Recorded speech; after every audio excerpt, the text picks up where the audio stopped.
যত সংস্কার আপনি করবেন বাংলাদেশে, তারেক রহমান সাহেবের মধ্যে যত সংস্কার করবেন, দেশ কোথাও ভালো দিকে যাবে না যতক্ষণ না আমার রাজনৈতিক সংস্কৃতি আমি পরিবর্তন করতে না। আমাদেরকে সহনশীল হতে হবে, আমাদেরকে অন্যের মতের প্রতি সহনশীল হতে হবে, দ্বিমত পোষণ করেও সহনশীল হতে হবে। এবং সবচেয়ে বড় কথা হচ্ছে, দিনের শেষে গণতন্ত্র থেকে সরে যাওয়ার কোনো সুযোগ নেই। এই জন্য বিএনপি, আপনারা লক্ষ্য করেছেন, এই যে এখন ঘটনাগুলো ঘটতেছে, আপনার মবক্রেসি একদিকে চলছিল, আবার অন্যান্য কিছু দল বিভিন্ন দাবি দাওয়া নিয়ে রাস্তায় নামছে। এখন কোনো স্বৈরাচার তো নাই, কিন্তু বিএনপি রাস্তায় নামার কোনো কর্মসূচি দিচ্ছে না। অন্যরা যাই করুক, আমরা কিন্তু সাংঘর্ষিক রাজনীতির দিকে যাচ্ছি না।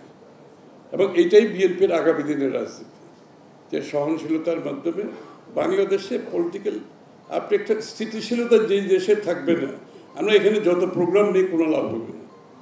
এই জন্য আমরা স্থিতিশীলতার খাতিরে রাজনৈতিক সংস্কৃতিতে পরিবর্তন আনতে হবে। আর আমাদের প্রোগ্রাম যেটা আছে সেটা তো অনেক বড়, দেশকে নিয়ে, মানুষকে নিয়ে, বাংলাদেশকে নিয়ে, সেটা তো আছে। তো আমি আর বেশি দীর্ঘায়িত করছি না বক্তব্য। আমার মনে হয় আমাদের নেতা তারেক রহমান সাহেব যে বাংলাদেশের মানুষের আকাঙ্ক্ষাকে ধারণ করতে পারছে, এটা আমার কাছে ভালো লাগছে। আমরা প্রতিনিয়ত বলছি যে শেখ হাসিনা ফ্যাসিস্ট পালিয়ে যাওয়ার পরে বাংলাদেশের মানুষের মনোজগতে যে বিশাল পরিবর্তন এসেছে, এটা কিন্তু আমাদেরকে ধারণ করতে হবে। আকাঙ্ক্ষা, প্রত্যাশা, আকাশচুম্বী প্রত্যাশা, এটাকে বিএনপিকে ধারণ করতে হবে। যেটা তারেক রহমান সাহেব করেছেন, বিএনপি করেছে, এবং রাষ্ট্র গঠনের প্রক্রিয়ার মধ্যে আমরা আছি। এবং রাষ্ট্র গঠন করতে হলে আপনাকে এইটা ধারণ করতে হবে। আমি তো প্রত্যেক দিন একই কথা রিপিট করি, এই জন্য যে রাজনীতিবিদ, সরকার, কোনো রাজনৈতিক ব্যক্তি এবং দল যদি এটা ধারণ করতে না পারে, তাদের কিন্তু কোনো রাজনীতি থাকবে না বাংলাদেশে, পরিষ্কার করে। If you cannot do that, you better wake up. Politicians better wake up and smell the coffee. কোনো অপশন নাই। কিন্তু আমার আনন্দ এখানে, আমার নেতা ধারণ করেছে, আমার দল ধারণ করেছে, বিএনপির রাজনীতি একটি নতুন প্রজন্মের সাথে নিয়ে একটা নতুন নব জীবনের সূচনা করেছে বিএনপির রাজনীতি। এটাই হচ্ছে আমাদের রাজনীতি। এবং আমাদের সকলকে এই ধারায়, এটা আমাদেরকে সকলকে বুঝতে হবে। আরেকজন বলেছেন আপনি মেধার রাজনীতি, মেধা ছাড়া কোনো রাজনীতি এখন আর চলবে না। আমাদের নতুন প্রজন্ম সবার হাতে একটা একটা আছে, মোবাইল আছে। এই যে আপনারা তখন কুইজ পার্টিসিপেট করেছেন, এটাও কিন্তু এই যে access to knowledge and IT literacy, এটা কিন্তু অনেক বড় ব্যাপার।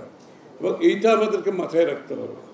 যারা, আমি যদি এখানে বক্তৃতা দিই, যেই বক্তব্য নতুন প্রজন্মের কাছে গ্রহণযোগ্য হবে না, সে কিন্তু 1 মিনিটের মধ্যে সুইচ করে দেবে, সুইচ অফ করে দিয়ে আরও 50টা অপশন আছে তার কাছে। আমি যখন এখন বক্তৃতা দিচ্ছি, এখন সারা দুনিয়াতে 100টা অপশন আছে for example, minimum.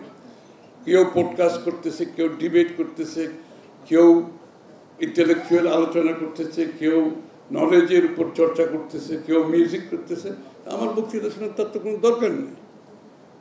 They will switch off in 2 minutes and switch on something he likes, যেটা তার পছন্দ।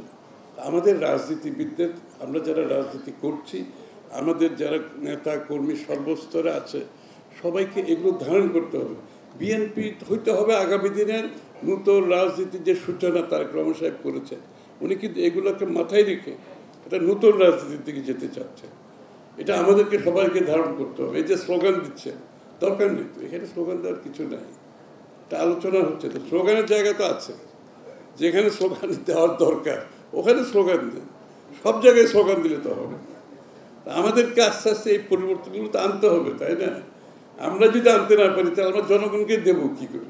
আমরা নিজেকে আগে পরিবর্তন করতে হবে। তো আমি দীর্ঘ কোনো বক্তৃতা দিচ্ছিলাম। Thank you very much. আমার আরেকটা প্রোগ্রাম আছে, এরপরে আমাকে আমন্ত্রণ জানানোর জন্য ধন্যবাদ। আমার ইটস অলওয়েজ প্লেজার দেবের অনুষ্ঠানে আসা, ইট ইজ অলওয়েজ আমি সবসময় আমি যতই ব্যস্ত থাকি আমি কোনো সময় না করি না, I try to make it, এবং চেষ্টা করি সবসময় আপনাদের সাথে থাকার জন্য, বিকজ ডাক্তাররা কিন্তু একটা বড় সোশ্যাল ফোর্স, শিক্ষিত মানুষ একটা বড় সোশ্যাল ফোর্স, আপনাদেরকে এগিয়ে আসতে হবে।